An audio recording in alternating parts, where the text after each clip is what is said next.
आजच सबस्क्राईब करा आणि आपल्या आवडत्या मालिकांचा आनंद लुटा।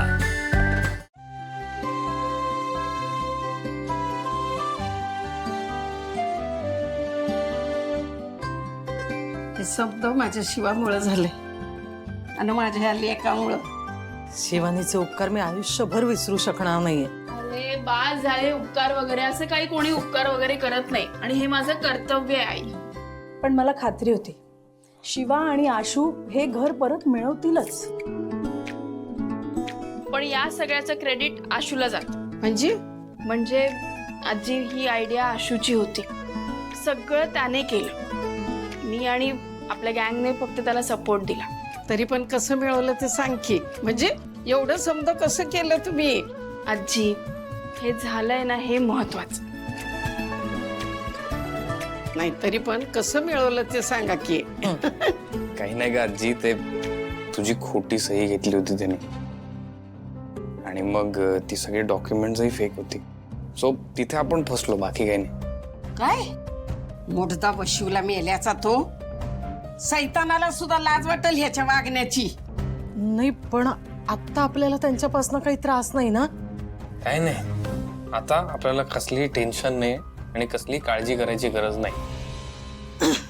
कुणाची बी दुष्टाचे पण दृष्ट नग लागायला आणि आल्या गेल्याची बी दृष्ट नको माझ्या लेकरासनी लागायला। शिवानी, खरंच आम्ही नशीबवान आहोत, तुझ्यासारखी मुलगी आमच्या नशिबात आहे आणि जावई बापूंसारखा मुलगा आम्हाला मिळालाय। अभिमान आहे मला तुम्हा दोघांचाही। पण या सगळ्यात आपल्या गँगने पण आम्हाला खूप मदत केली। त्यांना पण जेवायला बोलवूया हा? बरं चला, आता मी सगळ्यांसाठी चहा करते। नाही नाही, तुम्ही बसा ना, मी करते पटकन। तुम्ही आराम करा, मी चहा करते। अहो चांगला करते ते, घाबरू नका। अहो सीताई,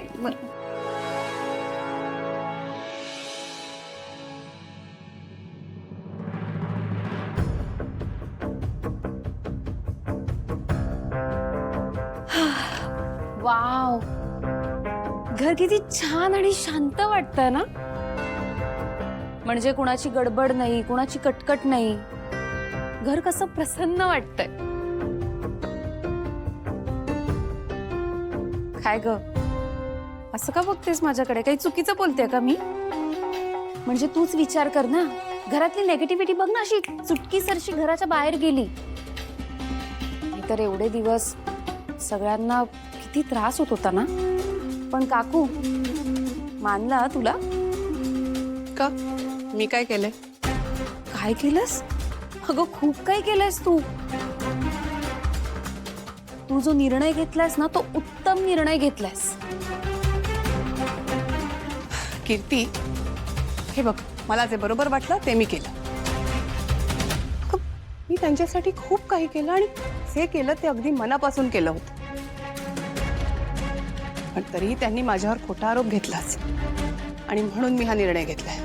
पण तेच महत्वाचं होतं ना काकू। काय आई तर हे बोललीच नसती त्यांना। शिवाने शांत केलंय ना आईला, आणि आई शिवाच्या जाळ्यात आता पूर्णपणे अडकली। त्यामुळे या घरासाठी जे चांगलं करायचं होतं ते तुलाच करायचं होतं आणि तू योग्यच निर्णय घेतलास। कीर्ती, मी कोणाचंही काही ऐकून घेणार नाही आणि मुळात मला हे सगळं सहनच होत नव्हतं। तेव्हा माझ्या बाजूने कोणी बोललं नाही बोललं तरी ठीक आहे, आरोप माझ्यावर झाले होते तेव्हा मी बोलले।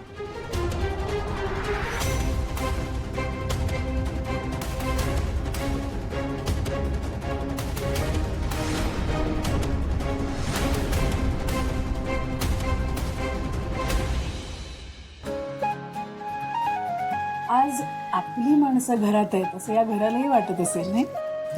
होय, उन्हात पावसात या भिंतीने आधार दिला ह्या मसनी। हे घर दुसऱ्याच्या ताब्यात गेल्यानंतर जेवढा त्रास ह्या मसनी झाला ना, तेवढाच त्रास ह्या भिंतीना बी झाला असेल। हे नाही होऊ शकत, सगळं आलं होतं माझ्याकडे। कीर्तीनं डाव तर खेळला, पण तो माझ्याच अंगाशी आला आणि आता तर हा चंदन पण दारू प्यायला लागलाय। म्हणजे मी आयुष्यभर या घरात फसून राहील? नाही, असं होऊन नाही चालणार। फसेन मी या सगळ्यांमध्ये, काहीतरी करायला हवं। हे समज माझ्या शिवा आणि आशूमुळे शक्य झालंय। तुम्ही दोघांनी लय केलंय आमच्यासाठी। आता आराम करा. आणि आता तुम्ही इथली काळजी करू नका, इथे आम्ही सांभाळून घेऊ सगळं. आजी, वंदनाताई, गेल्या काही दिवसात जे झालं ते सगळं फार वाईट झालं, पण मला खात्री आहे हळूहळू सगळं रुळावर येईल. छान झालं ना सगळं? काय आई बाई आजी? शिवा, तू तर खूप खुश असशील. घरी जाऊन छान निवांत झोप येईल तुला. असं का बोलतेस दिव्या?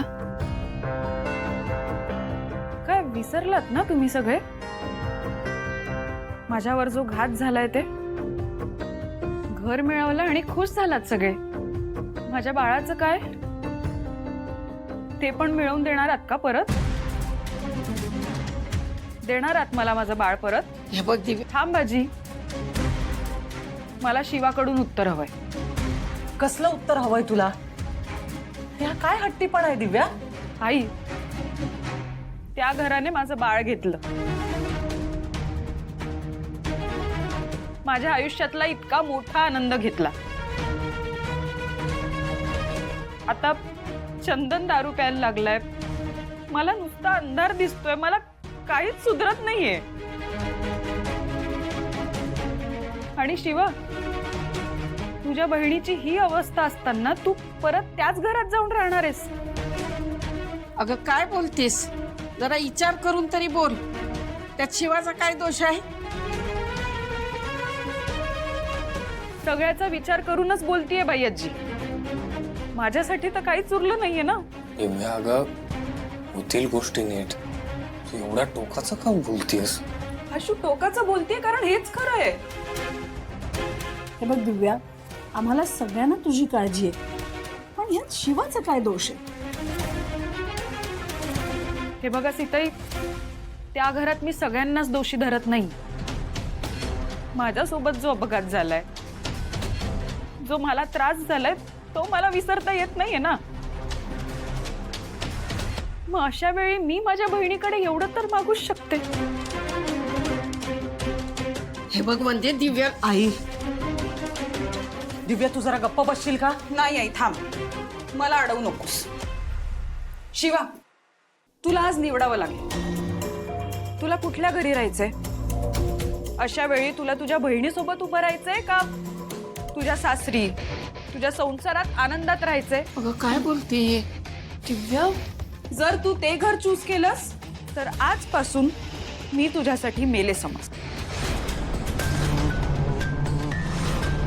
आणि तू मला निवडलंस तर तुला ते घर सोडावं लागेल.